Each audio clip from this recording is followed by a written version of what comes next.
हाँ तो मेरे प्यारे बच्चों, कैसे हो आप सब। उम्मीद करते हैं आप सब बहुत ही अच्छे होंगे, मस्त होंगे, ज़बरदस्त होंगे और आप अपने एग्ज़ाम की तैयारी, जी हाँ, हमारे चैनल से आप अपने एग्ज़ाम की तैयारी भी बहुत ही शानदार तरीके से कर रहे होंगे।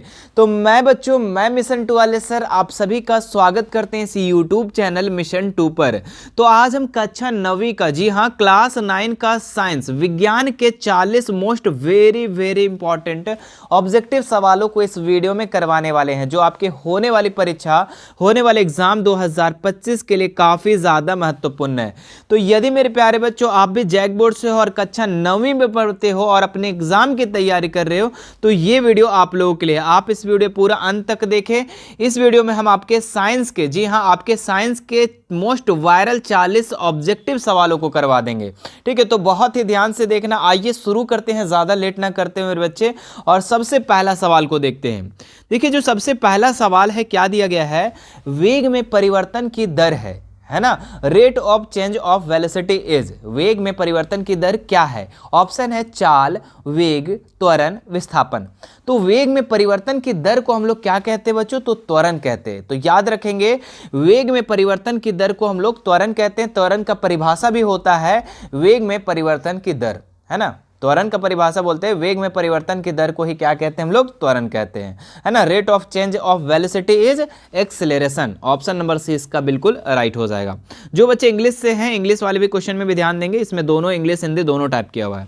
दूसरा नंबर क्वेश्चन देखें, इनमें से कौन सा सही नहीं है ना, कौन सही नहीं है। तो देखिए, गति का 3 सूत्र होता है बच्चों, यहां पे तीनों सूत्र लिखा गया और एक इसमें से गलत बता दिया है। ठीक है, तो v बराबर u प्लस ए टी, ये तो सूत्र होता है गति का, है ना। दूसरा s बराबर U T plus half A T square, ये भी एक सूत्र होता है। v स्क्वायर बराबर u प्लस 2as, ये भी आपका सूत्र होता है। लेकिन अगर आप चौथा देखें, v square plus u square plus 2s, ये जो है बच्चों, ये आपका ये सूत्र नहीं है, ये सही नहीं है। क्यों? क्योंकि यहां पे जो है u जो है बच्चों, u जो है इधर आके प्लस में होना चाहिए, लेकिन अगर हम ये बराबर का इधर में u है, अगर हम वो साइड ले चाहते हैं तो ये u जो हो जाएगा माइनस में हो जाएगा, जो कि प्लस में होना चाहिए। ठीक है, तो ये जो हो जाएगा ऑप्शन नंबर डी जो गलत हो जाएगा, ये सही नहीं है। चलो आगे बढ़ते हैं हम लोग नेक्स्ट सवाल पे, कि एक कार में 2 घंटा में 100 किलोमीटर की दूरी तय करती है, इसकी औसत चाल कितनी होगी। एवरेज स्पीड पूछ रहा है बच्चों, ठीक, क्या पूछ रहा है, एवरेज स्पीड, है ना, औसत चाल जिसको हम लोग कहते हैं हिंदी में। तो एवरेज स्पीड का सूत्र होता है दूरी बटा समय। क्या होता है, दूरी बटा समय। औसत चाल का फॉर्मूला होता है दूरी बटा समय। अब देखिए बच्चों, यहाँ पे दूरी कितना दिया है, 100 किलोमीटर, तो 100 किलोमीटर लगा देंगे हम, और समय कितना दिया है, 2 घंटा, है ना। तो ये 2 से हम इसको डिवाइड कर देंगे, तो 50 किलोमीटर प्रति घंटा इसका क्या हो जाएगा, उत्तर हो जाएगा। देखो कितना आसान है, बस आपको क्या है, फॉर्मूला याद रखना है। ठीक है, कि एवरेज स्पीड जब भी पूछेगा तो दूरी बटा समय में हम बैठाएंगे और जो आंसर होगा हम लोग निकाल कर ले आ जाएंगे। तो इसमें से कौन सा ऑप्शन सही हो जाएगा, तो ऑप्शन नंबर बी इसका बिल्कुल सटीक जवाब हो जाएगा मेरे बच्चे। आगे बढ़ते हैं। किसी वस्तु के जड़त्व की माप है, तो किसी वस्तु के जड़त्व का माप क्या होता है, द्रव्यमान, बल, चाल, संवेग। तो किसी वस्तु के जो जड़त्व का माप होता है उसको हम लोग द्रव्यमान कहते हैं, मास कहते हैं। तो ऑप्शन नंबर ए इसका राइट हो जाएगा। आगे देखिए, 2 kg द्रव्यमान वाली वस्तु को 5 मीटर पर सेकेंड स्क्वायर की दर से त्वरित करने में कितना बल की आवश्यकता होगी। ठीक है, how much force will required to accelerate 2 kg mass of 5 metre पर सेकेंड स्क्वायर, है ना। 2 kg द्रव्यमान वाली वस्तु जो है 5 मीटर पर सेकंड से अगर त्वरित किया जाता है तो इसमें बल की कितनी आवश्यकता होता है, तो F बराबर एक फॉर्मूला होता है बच्चों, m इंटू ए। ठीक है, जहां पे F बराबर फोर्स, m बराबर मास और a बराबर आपका एक्सेलरेशन होता है। तो हमें क्या निकालने बोल रहा है, बल निकालने बोल रहा है। क्या निकालने बोल रहा है बच्चों, तो फोर्स निकालने बोल रहा है। तो m कितना दिया हुआ, मास आपका 2 kg दिया हुआ है तो 2 लिख देंगे। एक्सेलरेशन कितना बोल रहा है, तो 5 मीटर पर सेकेंड स्क्वायर, तो जब दोनों गुना करेंगे तो 5 दूनी 10 हो जाएगा, तो 10 न्यूटन इसका उत्तर हो जाएगा। बोले सर न्यूटन कैसे उत्तर होगा, बल का सही मात्रक बाबू का होता है, तो बोले गुरुजी न्यूटन होता है, तो इसका उत्तर किस में आएगा, न्यूटन में। तो ऑप्शन नंबर बी इसका राइट हो जाएगा। मेरे प्यारे बच्चों, मैं आप लोग को चाहता हूं कि मैं आपको व्याख्या करके पूरा फुल एक्सप्लेनेशन के साथ समझा दूं, ताकि आप रटन वाला काम मत करना। ठीक है, क्योंकि मिशन 2 ऐसा काम कुछ नहीं करता है कि आपको रटवा करके और भेज दिया जाए और उस तरीके का एग्जाम में ना आए तो फंस जाओगे, है ना। इसलिए आपको रटना नहीं है, आपको समझने का प्रयास करना है। मिशन 2 समझने पे जोर देता है, ध्यान देना इस चीज को, ठीक है। तो सभी प्रश्नों को आप लोग समझने का प्रयास करेंगे। अगला सवाल देखेंगे, यहाँ क्या दिया है कि रॉकेट का प्रणोदन किस सिद्धांत पर आधारित है, ठीक है। तो संवेग संरक्षण सिद्धांत, ऊर्जा संरक्षण सिद्धांत, द्रव्यमान संरक्षण सिद्धांत, इनमें से कोई नहीं। तो इसका जो आप लोग का राइट उत्तर हो जाएगा संवेग संरक्षण का सिद्धांत, है ना। रॉकेट का जो प्रणोदन जो है इस किस सिद्धांत पर है, तो संवेग संरक्षण के सिद्धांत पर आधारित है। आगे देखते हैं, सार्वत्रिक गुरुत्वीय स्थिरांक g का एसआई मात्रक क्या होता है। देखिए गुरुत्वाकर्षण का एसआई मात्रक पूछ रहा है, तो यहाँ पे अगर हम देखें बच्चों तो न्यूटन मीटर स्क्वायर पर केजी स्क्वायर, ये उत्तर होता है इसका। तो कहाँ पर है, option number C, option number C इसका राइट हो जाएगा। याद रखेंगे ये सब एसआई मात्रक बहुत ही ज़्यादा इंपॉर्टेंट है आपके एग्जाम के लिए। सवाल देखेंगे अगला कि जब किसी तरल में किसी वस्तु को डुबोने पर तरल द्वारा वस्तु पर ऊपर की ओर लगने वाला बल कहलाता है, ठीक है। तो उसको क्या कहते हैं, गुरुत्वाकर्षण बल, उत्प्लावन बल, चुंबकीय बल, घर्षण बल। तो जब कोई भी चीज होता है जो क्या होता है कि पानी में तैरने लगता है, मतलब कोई भी चीज को हम नीचे डुबोते हैं और वो ऊपर की ओर क्या होता है, धकेलता है, तो उस जो बल लग रहा है वो उसको बल को हम लोग क्या कहते हैं, उत्प्लावन बल कहते हैं। तो ऑप्शन नंबर 20 का राइट हो जाएगा, याद रखिएगा इस तरीके का। आगे सवाल देखते हैं, गतिज ऊर्जा का व्यंजक क्या है ना।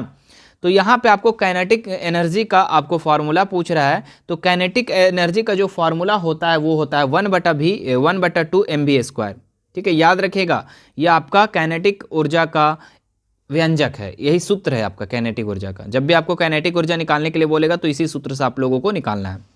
अगला सवाल देखिए, यदि किसी पिंड का विस्थापन 0 है तो बल द्वारा उस पिंड पर किया गया कार्य क्या होगा, तो 0 जूल के बराबर होगा। अगर उसका विस्थापन, अगर उसका डिस्प्लेसमेंट अगर 0 है मेरे बच्चे, तो उस पर जो उस पिंड पर, उस वस्तु पर जो किया गया वर्क होगा, कार्य होगा, वो 0 जूल के बराबर होगा। याद रखेंगे, ऑप्शन नंबर ए इसका राइट हो जाएगा। एक संश्लेषित उर्वरक है, तो इसमें अगर देखें तो यूरिया जो है आपका क्या है, एक संश्लेषित उर्वरक है। ऑप्शन नंबर सी इसका राइट हो जाएगा। अगला सवाल देखिए, ध्वनि तरंगे होती है अनुप्रस्थ तरंग, अनुदैर्ध्य तरंग, या दोनों, इनमें से कोई नहीं। तो ध्वनि जो तरंग होती है वो कैसी होती है, तो अनुदैर्ध्य तरंग होती है। कैसी होती है मेरे बच्चे, अनुदैर्ध्य तरंग होती है। ऑप्शन नंबर 20 का राइट हो जाएगा। एक सामान्य मनुष्य के कानों के लिए सर्वताप्रास क्या है। तो देखिए आप लोग को हम जब ध्वनि पढ़ा रहे थे, जब ध्वनि के प्रास के बारे में बता रहे थे, तो 3 चीज़ों को बताए थे। एक होता है अवश्रव्य ध्वनि, एक श्रव्य ध्वनि, एक पराश्रव्य ध्वनि। जो बच्चे हमारे पिछले वाले वीडियो को देखते आ रहे हैं उनको तो बहुत अच्छे से पता होगा।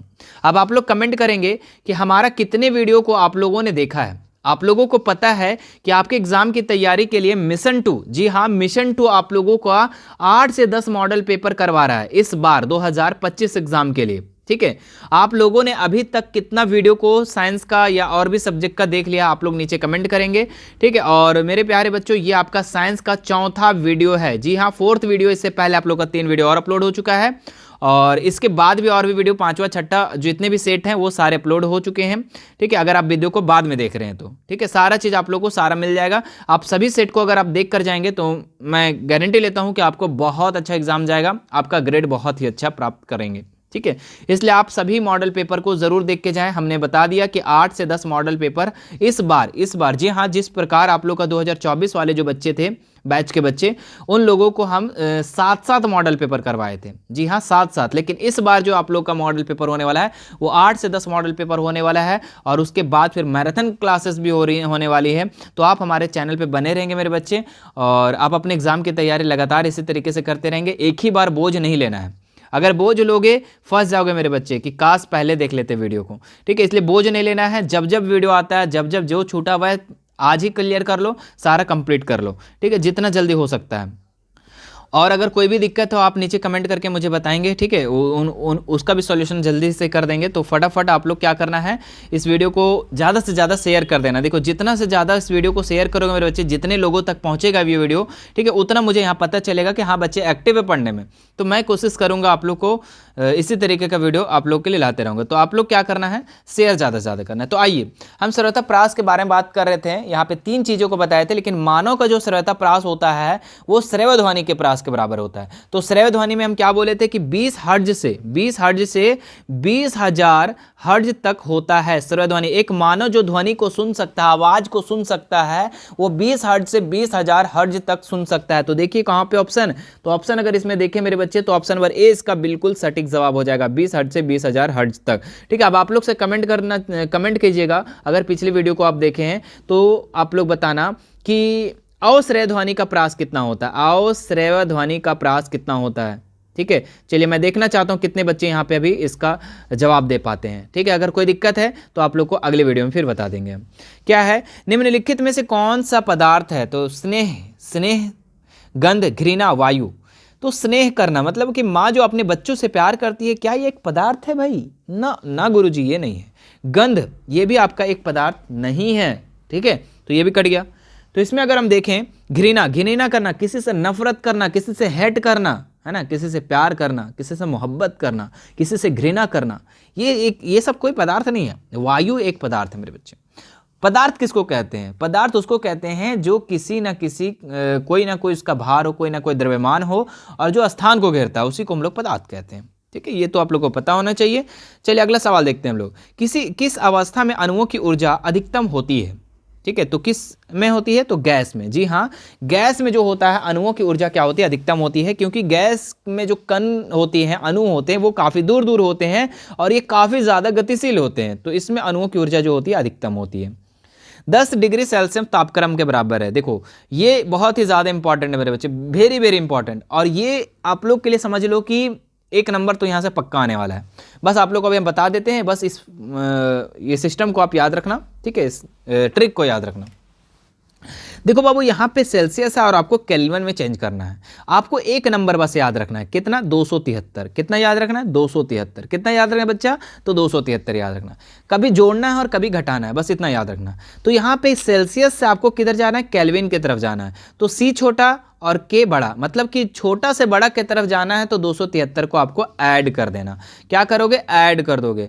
तो हम क्या करेंगे? 10 में से 273 को हम ऐड करेंगे तो 283 हो जाएगा। तो 283 केल्विन इसका उत्तर हो जाएगा। कहाँ पर है? तो ऑप्शन नंबर बी। ठीक है, अब यही सवाल को अगर थोड़ा सा पलट देगा, बोलेगा कि 283 केल्विन को आप सेल्सियस में चेंज करके मेरे बच्चे बताओ, तो सेल्सियस में चेंज करने के लिए हम क्या बोलेंगे कि जब बड़ा से छोटा की तरफ आएगा तो आपको हम वही नंबर याद रखने बोले तो 273, इसमें अब लेस कर देना। जब बड़ा से छोटा की तरफ आओगे तो घटा देना, और छोटा से बड़ा की तरफ जाओगे तो 273 को ऐड कर देना, जोड़ देना। तो इसमें घटाएंगे कितना बचेगा? 10 बचेगा ना। जैसे देखो वही सेम क्वेश्चन को हम लोग पलट कर बना दिए, कोई दिक्कत वाली बात नहीं सर। अगला सवाल देखते हैं हम लोग। निम्नलिखित में कौन विलेन है? इसमें से आपको बताना है कि कौन विलेन है मेरे बच्चे। तो ऑप्शन नंबर 20 का लवण जो है ये विलेन है ना, चूंकि इसमें NaCl है, सोडियम और क्लोरीन दोनों का मिक्सर है। आगे देखते हैं मेरे बच्चे नेक्स्ट। बाकी देखिए, चौक जल में मिश्रण होता है? नहीं होता, ऊपर छिपिल जाता है। सोरे की जल में विलेयता 20 डिग्री सेल्सियस 31.5 इस ताप पर 10 ग्राम जल में कितना सोरा घुलाया जाए कि विलयन संतृप्त बन जाएगा? याद रखें मेरे बच्चे, इसमें हो जाएगा 3.15 ग्राम। ठीक है, इतना जब हम सोरा मिलाएंगे, है ना, तब हमारा क्या होगा? एक संतृप्त विलयन बन जाएगा। याद रखेंगे। तो ऑप्शन नंबर 20 का राइट हो जाएगा। आगे देखते हैं हम लोग। निम्नलिखित में कौन मिश्रण है? अरे भैया कहाँ चला गया? कितने नंबर पे थे हम लोग जी? निम्नलिखित में कौन मिश्रण है? तो इसमें से आपको बताना है कौन मिश्रण है। तो यहाँ पे अगर देखें मेरे बच्चे, तो चांदी तो एक तत्व है भाई, हाइड्रोजन भी तत्व है, जल, वायु। अगर इसमें देखें ना तो इसमें जो वायु जो है ये मिश्रण है, क्योंकि बहुत सारे गैसों का इसमें मिश्रण है ना, हाइड्रोजन, नाइट्रोजन सब। अवोगाद्रो संख्या का मान कितना होता है? काफ़ी ज़्यादा फेमस सवाल है आपका। इसमें हो जाएगा 6.022 × 10 का पावर 23। कहाँ पे है? Option number C. Option number C इसका राइट हो जाएगा। चलिए आगे देखते हैं हम लोग नेक्स्ट सवाल पर। ज्वाला कोशिकाएं पाई जाती है, तो ज्वाला कोशिकाएं जो पाई जाती है टेपवर्ग में पाई जाती है, तो ऑप्शन नंबर 1 इसका राइट हो जाएगा। जल के एक अणु में हाइड्रोजन एवं ऑक्सीजन का भार का अनुपात कितना होता है? तो देखो जल जो होता है H2O, है ना, जिसमें हाइड्रोजन हो गया और ऑक्सीजन हो गया। हाइड्रोजन का द्रव्यमान कितना होता है? 1 होता है। केट हाइड्रोजन बाबू 2 गो, तो 2 से गुना कर देंगे, 2 हो गया। इसी प्रकार ऑक्सीजन केट हो 1 हो, और ऑक्सीजन की जो द्रव्यमान होता है कितना होता है? 16 होता है, तो 16 का 16, यानी कि 2:16। ठीक है, बोलेंगे सर इसमें कोई ऑप्शन नहीं है। बाबू काट दो ना, 1 दूनी 2, 8 दूनी 16, तो 1:8 हुआ। बोले हाँ गुरुजी, तो ऑप्शन नंबर 20 का राइट हो जाएगा। ठीक है, पहले हाइड्रोजन है इसलिए आपको 1 लिखना पड़ेगा, बाद में 8, ऐसा नहीं कि 8 और 1 कर देना, तो गलत कर जाओगे आप फिर। ठीक है, चलो आगे देखते हैं हम लोग। हाइड्रोजन परमाणु में कौन सा कण नहीं होते हैं? तो इसमें जो होता है ना हाइड्रोजन परमाणु में, इसमें आपका न्यूट्रॉन नहीं होता है, याद रखेंगे, न्यूट्रॉन हाइड्रोजन परमाणु में नहीं होता है। रदरफोर्ड का अल्फा कण प्रकीर्णन का प्रयोग किस खोज के लिए उत्तरदायी हुआ था? तो ये आपका किस लिए हुआ था? तो परमाणु केंद्रक के कारण से हुआ था, तो ऑप्शन नंबर ए इसका राइट हो जाएगा। क्लोरीन आयन में संयोजकता इलेक्ट्रॉनों की संख्या कितनी है? ठीक है, क्लोरीन आयन में संयोजकता इलेक्ट्रॉनों की संख्या कितनी है? देखो क्लोरीन जो होता है मेरे बच्चे, ये 17 नंबर पे आता है, और इसका इलेक्ट्रॉनिक विन्यास करेंगे तो 2, 8 और 7। ठीक है, तो ये 7 जो हो जाएगा, इसका क्या हो जाएगा? संयोजकता, और इसमें 1 आपको जोड़ देना है, चूंकि यहाँ पे माइनस लगा हुआ है, तो यहाँ पे आपका 1 जोड़ देंगे तो 7 और प्लस 1 कर देंगे तो 8 हो जाएगा मेरे बच्चे। तो इसमें देख सकते हैं हमारा ऑप्शन नंबर 20 का राइट हो जाएगा, ऑप्शन नंबर 20 का राइट हो जाएगा। क्लियर है? ठीक है, अगर सिर्फ क्लोरीन का बोलता, क्लोरीन आयन यहाँ बोला है इसलिए हम यहाँ पे 8 हो गया, अगर क्लोरीन बोलता तो यहाँ पे 7 हो जाता। इलेक्ट्रॉन सूक्ष्मदर्शी का अधिकतम आवर्धन कितना है? तो 2 लाख गुना।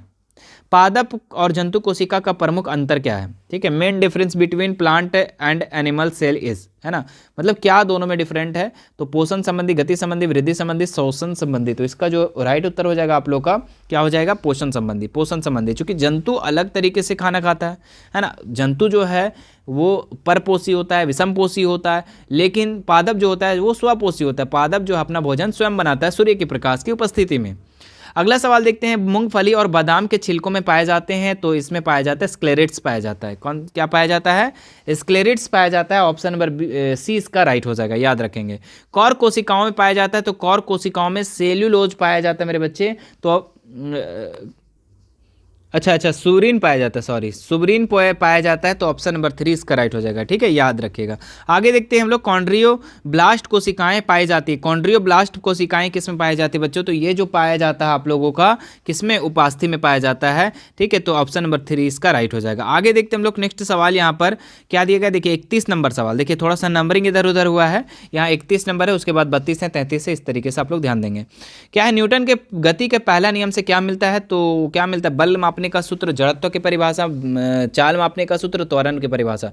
तो जड़त्व की परिभाषा मिलता है। न्यूटन के गति का पहला नियम से क्या मिलता है? जड़त्व का परिभाषा मिलता है। न्यूटन गति के कौन से नियम का बल मापने का सूत्र मिलता है? तो दूसरे नियम से, है ना। आपको पता है न्यूटन के गति के कितने नियम है? 3 नियम है। पहला नियम को हम लोग जड़त्व का नियम भी कहते हैं, दूसरा नियम को हम लोग को, इससे क्या होता है? बल मापने का सूत्र मिलता है हमें, है ना, F बराबर M है। उसके बाद देखिए G का मान कितना होता है? तो देखिए 33 नंबर में सवाल जो आपका पूछा गया है कि G का मान तो 9.8 मीटर पर सेकेंड स्क्वायर हो जाएगा इसका उत्तर। चलिए आगे देखते हैं हम लोग, B नंबर इसका राइट। 60 kg द्रव्यमान की किसी मनुष्य का चंद्रमा पर भार कितना होगा? देखिए क्या बोल रहा है, इसका एक फार्मूला होता है मेरे बच्चे। ठीक है, इसका फार्मूला क्या होता है? चंद्रमा पर भार पूछ रहा है, अगर 60 kg द्रव्यमान अगर पृथ्वी पर है तो चंद्रमा पर उसका भार कितना होगा?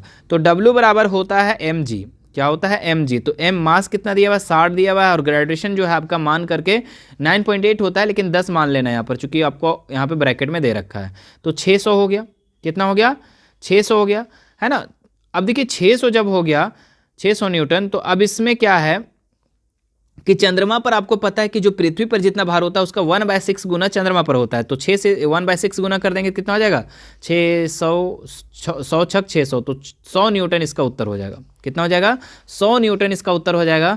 ठीक है, तो ऑप्शन नंबर से इसका राइट हो जाएगा। चलिए आगे बढ़ते हैं हम लोग। शरबत बनाते समय चीनी में मिलाने पर चीनी और पानी मिल जाता है, यह पदार्थ का किस गुण को बताता है? तो पदार्थ के कणों के बीच रिक्त स्थान होता है, बिल्कुल सही। पदार्थ गतिशील होते, ये भी सही है। पदार्थ चिकने एक दूसरे को आकर्षित करते, ये भी सही है। तो ऑप्शन नंबर डी इसका राइट हो जाएगा। ठीक है, उपरोक्त सभी। ठीक है, उपरोक्त सभी। चलिए आगे बढ़ते हैं हम लोग। नेक्स्ट सवाल, निम्नलिखित में कौन सा पदार्थ का उदाहरण है? तो विचार, भाई कोई विचार करना, थिंकिंग करना, कोई पदार्थ है ना। शीत, ये भी पदार्थ नहीं है। शीतल पेय, देखिए ये आपका जो है आपका पदार्थ में आ जाएगा। क्यों? क्योंकि शीतल पेय में आपका ये हो जाएगा ना, कोल्ड ड्रिंक वगैरह जितने भी, ये सब क्या है? पदार्थ है ना। स्प्राइट हो गया, माजा हो गया, ये सारे पदार्थ हैं। स्नेह करना, बच्चों अपने से माँ करते हैं प्यार, वो क्या पदार्थ है? हेट करना, लव करना, नफरत करना, ये सब पदार्थ नहीं है। अगला सवाल देखते हैं हम लोग, दो विभिन्न पदार्थों के कणों को स्वतः मिलना क्या कहलाता है? तो उसको हम लोग विसरण कहते हैं। जब दो पदार्थ स्वतः ऑटोमेटिक मिल जाता है उसको हम लोग विसरण कहते हैं। जैसे पानी में स्याही का घुलना, जैसे पानी है और स्याही इसमें 2 बूंद गिरा दो तो ऑटोमेटिक पूरा घुल जाएगा। तो दोनों क्या हो रहे हैं, स्वतः मिल रहा है, अपने आप मिल रहा है, तो उसको हम लोग क्या कहेंगे, उसको हम लोग विसरण कहेंगे मेरे बच्चे। ऑप्शन नंबर इसका राइट हो जाएगा। चलिए 2-3 सवाल और बचे हैं। इस 2-3 सवाल से पहले आपसे एक रिक्वेस्ट है मेरे बच्चे, आपसे एक रिक्वेस्ट है कि 9th के जितने भी बच्चे हैं, आपके मित्र, सहपाठी, फ्रेंड, महिला मित्र, चाहे पुरुष मित्र, जो भी है, आप कम से कम वीडियो को शेयर उन्हें ज़रूर कर देंगे। ठीक है, उन्हें भी बताएंगे कि इसमें हमारे चैनल पे लगातार जो है क्लास 9th की तैयारी करवाई जा रही है, इसलिए आप लोग क्या करेंगे, ज़्यादा से ज़्यादा इस वीडियो को शेयर कर देंगे अपने 9th वाले मित्रों को। ठीक है, और मेरे बच्चे आप लोग अभी हमारे से जुड़े हुए हैं, अगर आपको हमारा पढ़ाया हुआ पसंद आता है तो आप हमारे क्लास 10th में भी जुड़ सकते हो, कोई दिक्कत वाली बात नहीं है। जिस प्रकार अभी हमारे आपके सीनियर बैच वाले जो बच्चे हैं वो 10th में जुड़े हुए हैं, वैसे आप लोग भी जुड़ सकते हैं, कोई दिक्कत वाली बात नहीं है। ठीक है, वैसे एप्लीकेशन में भी क्लासेस चलती है, तो आप लोग को क्लास 10th का बहुत ही जल्दी आप लोग का कोर्स लॉन्च हो जाएगा ना, तो फिर आप लोग को भी तैयारी एकदम स्टार्टिंग से धाकड़ तरीके से करवाया जाएगा। ठीक है, इसलिए आप लोग हमारे व्हाट्सअप चैनल जो है ना उसमें जुड़ जाना। आप लोग व्हाट्सअप जितना चैनल है उसमें आप लोग क्या करना, जुड़ जाना, उससे आप लोग को बहुत बेनिफिट होगा। वहाँ पे आप लोग को नोटिफिकेशन मिलते रहेगा कि कब क्या स्टार्ट होने वाला है, कब शुरू होने वाले कोर्सेस, है ना, वो सारी चीज़ें, है ना। और बाकी आप लोग हमसे जुड़ने के लिए आप हमारा एक नंबर है 94 31 72 90 98, इस पर आप लोग मैसेज करके बात कर सकते हैं। ठीक है, हो सकता है रिप्लाई लेट हो या देख लीजिएगा आप लोग, है ना, लेकिन उससे आप लोग कभी भी बात कर सकते हैं, अगर आज ना तो कभी ज़रूर। आगे क्या है, किसी तत्व के द्रव्यमान की प्रति इकाई के आयतन को क्या कहते हैं, तो उसको हम लोग क्या कहते हैं, तो उसको हम लोग कहते हैं घनत्व कहते हैं। ठीक है, ऑप्शन नंबर डेंसिटी। चलिए अब आगे 2 सवाल बचा हुआ। ईडीपी क्या है, ईडीपी क्या है, तो ये एक धूमक है बच्चे, क्या है, धूमक है, ऑप्शन नंबर 1 इसका राइट हो जाएगा। एक सूक्ष्म पोषक तत्व है, तो एक सूक्ष्म पोषक तत्व इसमें अगर देखें तो ये आपका जस्ता हो जाएगा, जिंक, है ना, जिंक, तो ऑप्शन नंबर 1 इसका राइट हो जाएगा।